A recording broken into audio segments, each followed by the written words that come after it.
Hi guys, my name is Vlad. I'm a real estate agent with the Purple Tree Group, and today we're talking about how to interview agents for the job of selling your home. Today I will give you 5 tips on how to interview agents. If you started thinking about selling and decided to hire an agent to do that, you need to know how to pick someone who will perform. I want to help you lay down the plan for what it is you need to do when interviewing agents so you can select the best agent for the job. So pull out your notepad and start making notes. One of the most important predictors in how successful an agent will be in the sale of your home is the agent's track record. Here we run into a typical risk versus reward scenario. High-performing agents don't normally discount their commission, and you should expect to pay their full fee. But at the same time, there's a higher probability of a successful sale at a price that will make you happy. In other words, right at the outset, you have to agree to pay a higher fee for a promise of a better result. Therefore, looking closely at the agent's track record is going to help you decide whether the risk of giving them the listing is going to pay you back in the end. And you're risking a lot more with an agent that is lacking experience or simply is not at the top of the pack, and you can probably negotiate a lower commission in that case. So if an agent comes in volunteering to reduce their commission, or he or she is happy to reduce it after you so much as ask them to do that, you're taking on more risk. So when you're thinking about negotiating the agent's commission down, you're doing it not to make more money, as many people believe, but to decrease the risk associated with the sale. Naturally, you want to know how you can tell if the agent's track record is great, mediocre, or poor. I'll give you a few pointers here. First of all, specifically ask about the agent's individual performance. You may be talking to someone who has 20 people on their team, and the only time you would see that agent would be in the initial listing presentation.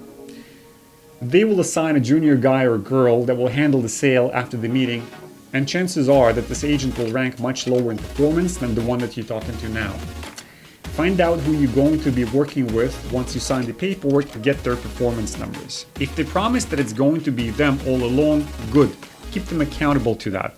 A simple way to make sure that they stay true to their promise is to request to have a 30-day no questions asked cancellation clause right in the contract. This is your dating period. If they sell within the next 30 days, great. If not, this is enough time for you to have an idea of how they do things. Let's go back to the individual performance numbers. If an agent has fewer than 10 transactions per year and their average price point is below $1 million, and we're talking about major metropolitan markets here where property prices are at those levels, but you still think they could be a good fit, start negotiating their commission down. This would be a high-risk engagement for you. If they do between 10 to 30 transactions per year, you will likely be dealing with an expert. You will likely be dealing with an agent herself, and you will likely be getting the results you expect. Above 30 transactions per year, and they just might be too busy to deal with you individually, and your home will be another widget on the conveyor belt of their annual sales. So tread it lightly and see if they stay on the ball for the first 2 weeks after taking the listing, then make a decision on whether to proceed with them or not. Let's talk about agent's experience, because this is a point sellers ascribe a lot of value to. If an agent opens up their presentation with a statement that they've been running real estate business or their real estate business for the past 40 years, doesn't mean you need to hire them right away because they have a ton of experience. Well, first of all, congratulations to the agent that had the stamina of doing this for 40 years. Attrition rates in this business are at 87% over the first 2 years of people starting, so to a degree, they've made it. Now, let's take the remaining 30% of the agents that actually stayed in the business past the first 2 years. And in this group, there are agents that perform at a level that just allows them to barely survive, and there are superstars that run teams, big or small, and make a killing for their clients and themselves. So being in this business for 40 years is definitely not a guarantee of a high level of skill or performance. And if you're looking at 2 agents with the same or similar track records during the past 2 years, and one agent got his license 2 years ago and the other's been doing it for 40 years, I would go for the younger person.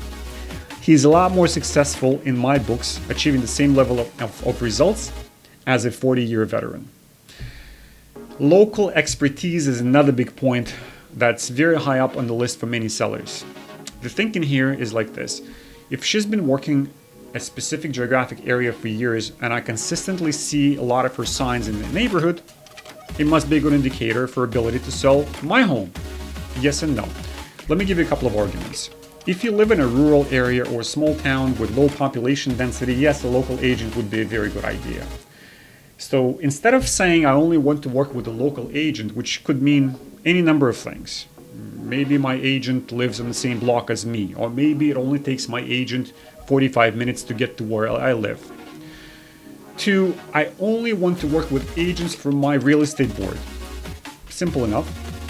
Other than that, you just want somebody who can sell and not somebody who lives the closest. Another problem with local agents is this. Imagine that an agent has 3 properties listed in your area. All 3 are similar. Which home will they direct their buyer traffic to? I'll give you a few seconds to think about that. All right, here's the answer. They will direct the buyer traffic to the home that's going to expire first. Got it? Not necessarily your home, but the home that's first in line to expire. Okay. With that out of the way, next one up is marketing. Most sellers want somebody who does lots of marketing. What does that mean? One agent can be marketing your property through cold calling and the other through Google Ads. Which one is better? The one who does both and then some. You want an agent that will call, that's for sure.